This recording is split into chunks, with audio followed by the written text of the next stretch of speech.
E aí pessoal, professor Gessé falando aqui. Vamos continuar nossos estudos sobre equilíbrios iônicos. E hoje vamos abordar aí as constantes de ionização. Tá? A constante de ionização que está relacionada aí também à constante de equilíbrio que já foi teorizado e estudado aqui com a gente. Então, eu tenho uma relação entre ácidos, tá? Por exemplo, aqui eu tenho o ácido fluorídrico HF e o ácido clorídrico na mesma concentração, né? 0,1 mol por litro. Concentração bem fraquinha. E aí eu quero saber quem é o mais forte, tá? Quem é aquele ácido que libera mais íons em solução. Então, experimentalmente eu posso fazer da seguinte forma. Eu posso montar um circuito, colocar eles em solução aquosa e ligar um circuito em uma bateria e ver o brilho que essa lâmpadazinha aqui vai dar. Então eu estou analisando aqui no caso a condutibilidade elétrica do sistema.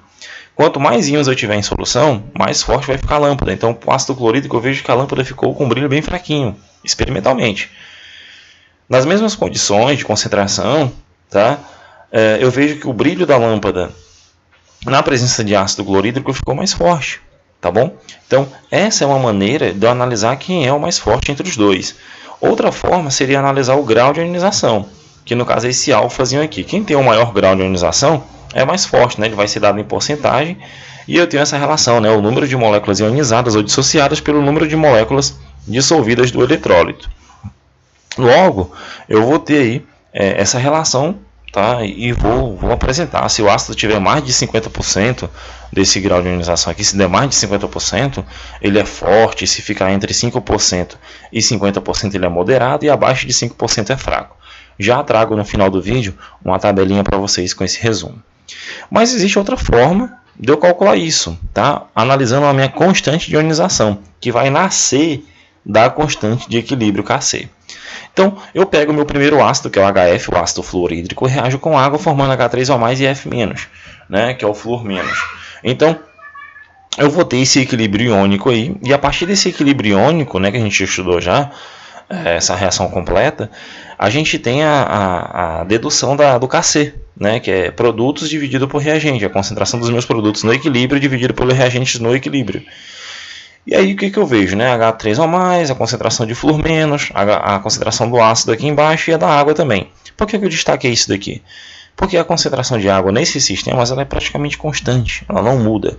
Professor, me explique por que isso acontece. Eu quero deixar isso bem claro para a gente já, para que a gente não tenha dúvidas nas próximas etapas. Então, essas concentrações normalmente elas são dadas em mol por litro, tá, galera? Normalmente elas são dadas em mols por litro. Então vamos considerar, e como é por litro, eu vou considerar aqui 1 litro de água, né? Aquela concentração de ácido, né, 0,1 mol por litro. Então está dissolvido em 1 litro, tá? Então vamos considerar 1 litro de H2O. O que eu tenho dentro de 1 litro de H2O? Eu sei que a densidade da água é 1. Então em 1 litro é um solvente, né, que tem exatamente o quê? 1000 gramas, tá? Se tu colocar na balança 1 litro de água, tu vai ter exatamente 1000 gramas, tá bom? E aí eu também tenho o volume, lógico, o volume que é de 1 litro. Então qual é a minha concentração em mol por litro, tá, de água dentro desse volume de 1 litro, tá bom?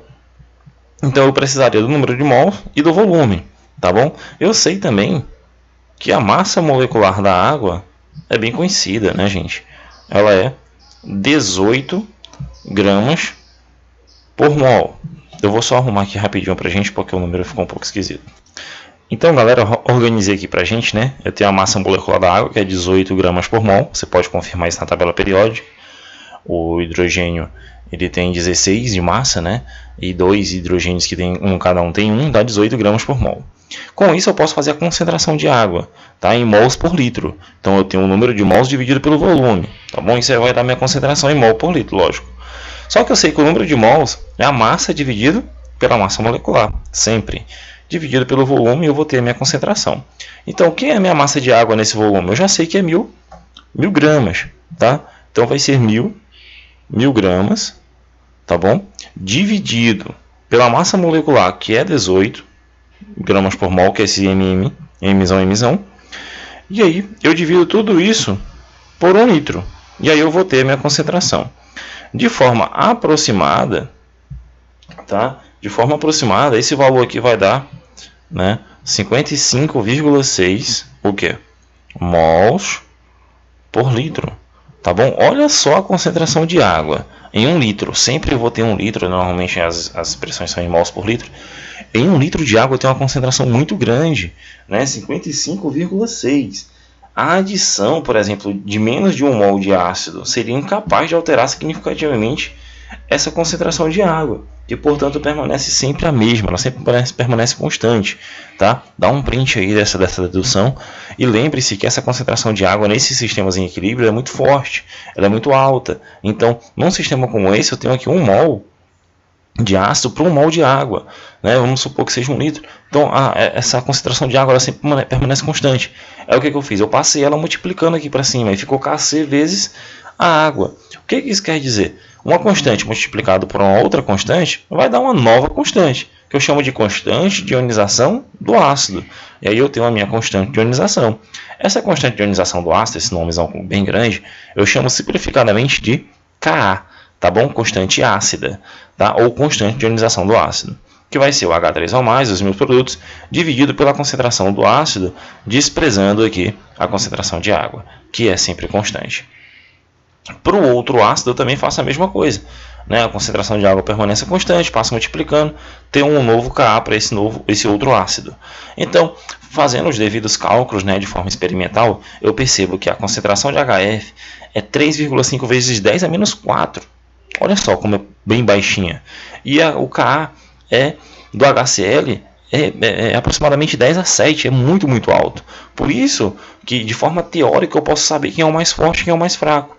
Assim como o Kc, que eu sei que quanto maior esse número, né, quanto maior o valor da constante, maior eu vou ter a minha quantidade de produtos no meu equilíbrio, tá bom? A concentração de produtos no meu equilíbrio é maior. Esse número aqui é bem pequenininho, tu vê que é uma potência negativa, tá? Então esse número, por ele ser tão pequeno assim, eu não vou ter tantos, né, eu não vou ter uma concentração de produtos tão elevadas no meu equilíbrio, como a desse outro ácido que tem um número maior. Então, quanto maior o Ka, maior vai ser a minha concentração dos meus produtos, né, iônicos no equilíbrio, tá bom? Então, a constante ácida serve para isso, para me analisar quem é mais forte e quem é mais fraco, teoricamente, tá bom? Então, sempre fica com esses conceitos aí.